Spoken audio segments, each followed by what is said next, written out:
Welcome back to DRS Dispatch. Formula One is a convoluted sport. There's so many different words and terminology and things you have to know, especially going into the entirely new rules and regulations in the 2026 Formula One season. So in this video, I'm going to aim to break down everything you should know about the 2026 Formula One rules and regulations.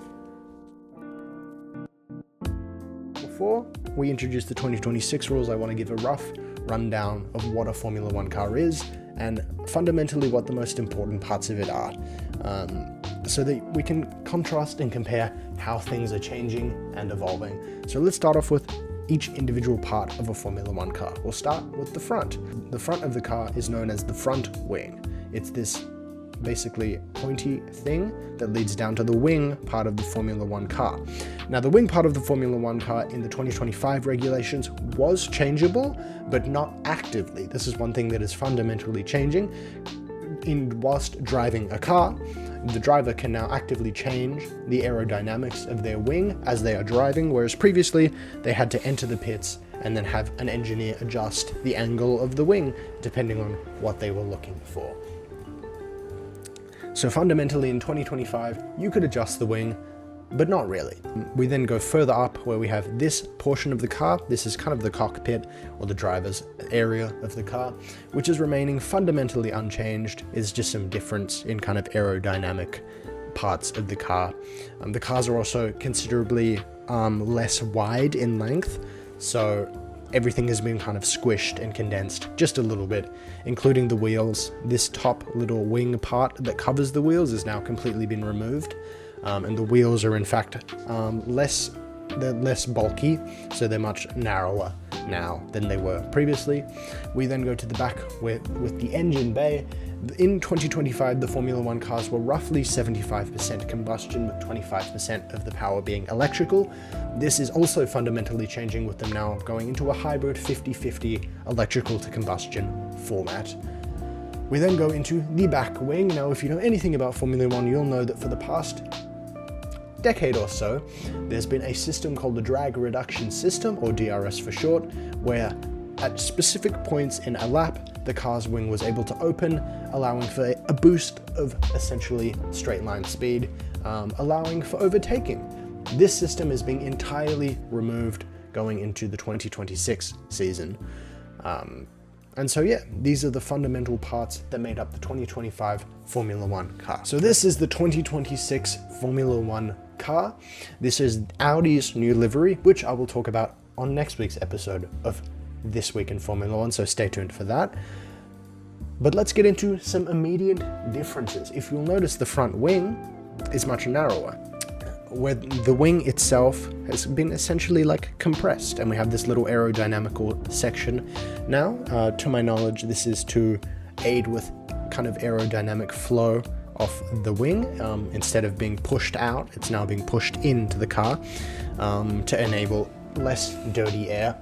If you're not familiar with the phrase dirty air, essentially Formula One 2025 cars created a kind of wake of air behind them, which essentially slowed cars down that were following and attempting to overtake the car because there was no clean air in front of them. This is a problem that they're attempting to tackle with the 2026 regulations, so as of now we're not entirely confident if this is successful or not. So yeah, let's start off talking about the front wing with one of the new fundamental 2026 Formula One changes. It is active aerodynamics. So similar to DRS, Formula One drivers will have access to a system which enables them to actively change the Formula One car's specific modal structures from overtake mode to boost mode, depending on which one they would like to use. This means that they're able to actively control the front wing itself depending on which part of the track they are on. Similar to DRS, they are restricted to which parts of the track they can activate this on, with cars being restricted to only the normal aerodynamical structure in corners to help improve cornering, and then on straight lines they're able to activate the active aerodynamics into overtake mode, where the front and back wing goes down, allowing the car to increase in speed, essentially. With this, they are also given a boost mode, which if you've ever played Mario Kart, it simply acts as a Mario Kart boost. This boost basically boosts the power of the engine to the absolute max, and they're able to zoom forward to attempt to overtake, though it is important to note that this can only be activated after a certain amount of battery recharge has been filled. Battery recharging has always been a somewhat fundamental aspect of Formula 1, though it is even more important now as a percent of the car's engine power, and makes up a considerable portion of what the cars are able to do from an overtaking perspective, from a defensive perspective as well. All these changes are to aid overtaking and hopefully give Formula 1 drivers the ability to more easily adapt to their scenarios when it comes to defending and overtaking, and adding a whole new layer of tactician into the sport. So hopefully, if engineers don't find a way to engineer the fun out of Formula 1, we will see a significant improvement in overtaking and close racing in comparison to last year. So, as you'll notice here, as I pointed out earlier, not only are the wheels narrower, but we're now missing that overhead wing.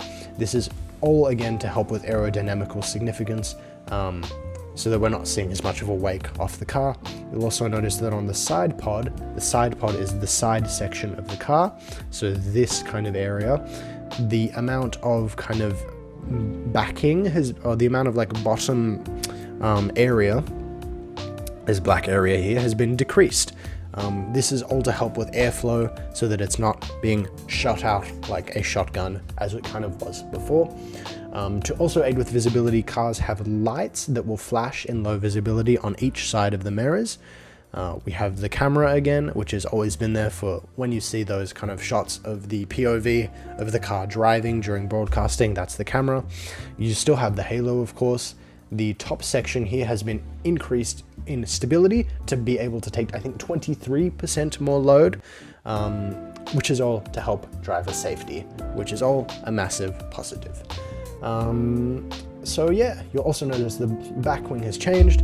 Similar to the previous Formula 1 iteration, it is able to go up and down, though there is no DRS. So, moving on to this article, everything you need to know about the new rules for 2026. Shout out Lawrence Barretto, who is one of the Formula 1's correspondent and presenters for this little article here, where we will be able to go into more extensive detail. So one of the, of course, more significant changes is that the Formula 1 cars are now smaller and they're now lighter, and they have active aerodynamics, as I mentioned. Everything is in aid to try to assist with overtaking and make racing more exciting. Formula 1 is touting this as a significant change, where they have now attracted new manufacturers and bringing Honda back to the party.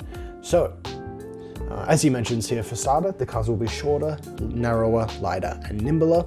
The wheelbase is shorter, and everything is just smaller, narrower, to cut drag and trim off more weight to make racing faster and more exciting.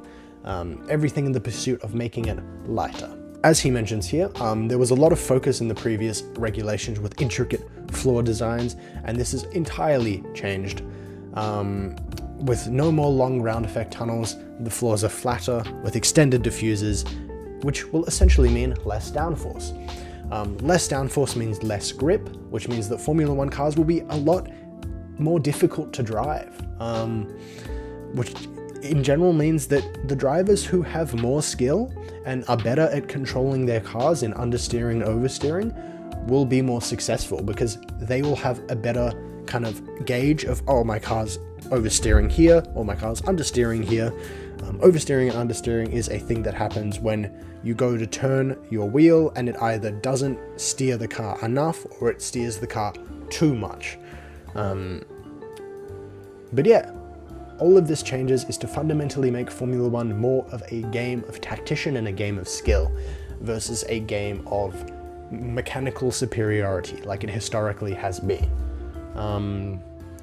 All, as he says, in the pursuit of leveling the playing field.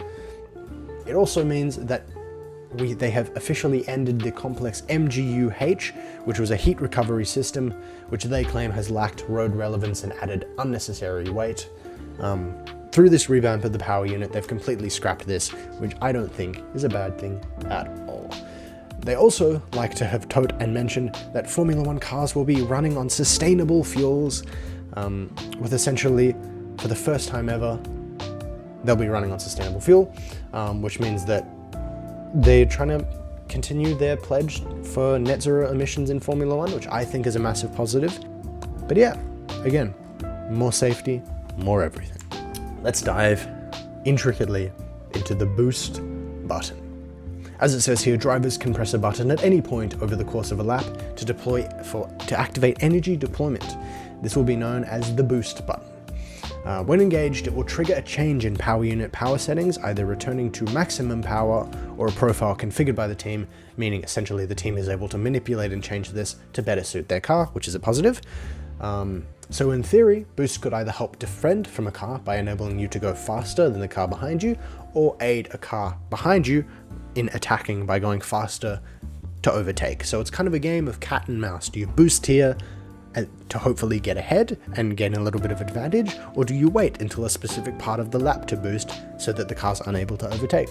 These are the questions, and it's up to the driver and it's up to their own skill. And here we have overtake mode. So basically how this works is in the final corner of a given lap of Formula One, if a Formula One driver is within 1 second, they will be able to activate this overtaking mode, which essentially fundamentally acts as DRS, where in specific parts of the lap, Formula One drivers will be able to activate this DRS mode, lowering their front and back wings. This enables them to gain over 0.5 megajoules of speed and generate additional electrical power to hopefully give them the upper arm when it comes to overtaking. Though of course, if the person in front of you decides to use the boost button, then it might become more tricky. But as they run out of electrical power and you still have overtake mode, who's to say what might happen? Of course, we then have recharge mode, which essentially, when braking, on part throttle, when lifting off, which is when drivers lift off the throttle before they enter corners. This is commonly referred to as lift and coast. The car will recharge electrical energy through the combustion functions of the car, and if they gain enough electrical energy, they will be able to activate boost mode and various other things. Recharge mode is essentially kind of just the regular setup for the car when you're not using overtake mode and when you're not using boost mode. So finally, it mentions here that drivers will manually have to open the wings for each zone, similar to DRS now, and they can manually close it as well, or the wings will automatically close if they brake or lift off the throttle, essentially similar to the DRS system, where drivers have to manually open and close the back wing, and if you don't do so within the given limits, you can be penalized for it. So there is also a restriction that there has, as they put it here, there is an additional auto turn off feature where the wing is automatically turned to the upright position, so drivers can't open the wings in corners and probably crash. Yes, as I mentioned here, this will prevent incidents like Jack Doohan's off at T1 in Suzuka in 2025. So yeah, I hope this gave you just a little bit of a taste of all the rules and regulations for the 2025 Formula One season. If there's any more questions or information that you'd like to know, leave it in the comment section below and I'll attempt to explain as best as I possibly can. There's a jillion other videos on this topic all over the internet, so I highly recommend that you seek out the information yourself and just research. If you can't be bothered, I'm sure David Croft and the Formula One broadcasters will tell us to death what they do for about the first half of the season and what each thing does. So I'm sure if anything, you'll pick it up slowly over time. But yeah, I hope this video at least provided a little bit of context as to what the 2026 Formula One season might be like. Thank you so much for watching. Like and subscribe if possible. Hit that notification bell to stay up to date for next week's This Week in Formula One. And thank you so much for watching, and I'll see you all next time. Have a good one. Peace. Bye.